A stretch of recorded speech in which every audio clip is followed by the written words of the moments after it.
Hey everyone, welcome back to Bear's Workshop. In today's video we have the 77th flyover of the Nikola site in Coolidge, Arizona.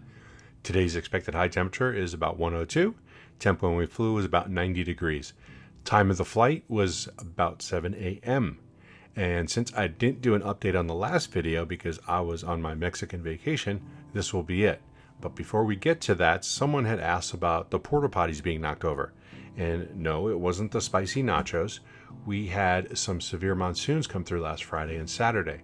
I'm not sure how bad it was at the Nikola site, but it looks like the factory held up pretty good. I don't see any signs of flooding or wind damage. In Sunday's video, you can see some areas that were still a little damp, but it looked like the retention basins took the water in, and everything looks good with that. So congratulations, it looks like a good structure.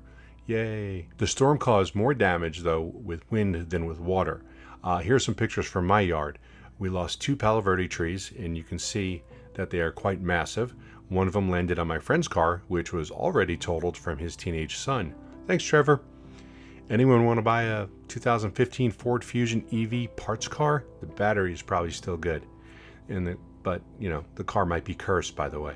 So keep that in mind. We also had several trees get knocked over, but we were able to straighten them out. So back to the factory. Around the large door entrances, we can see the same glass that's on the facades is being installed around these entrances.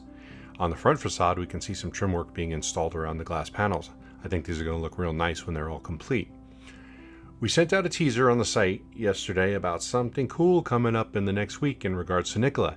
And yes, it is still coming, but we're not saying what it is, but we think you guys will be excited. So, if you like this video, please hit that like button. You want to see more content like this in the future, please hit that subscribe button. Down below in our description is a link to our Patreon account. If you'd like to help support this channel, please click that link and take a look at the different options to help support us. We appreciate our Patrons and just want to give them a big old thank you. Now, let's go fly.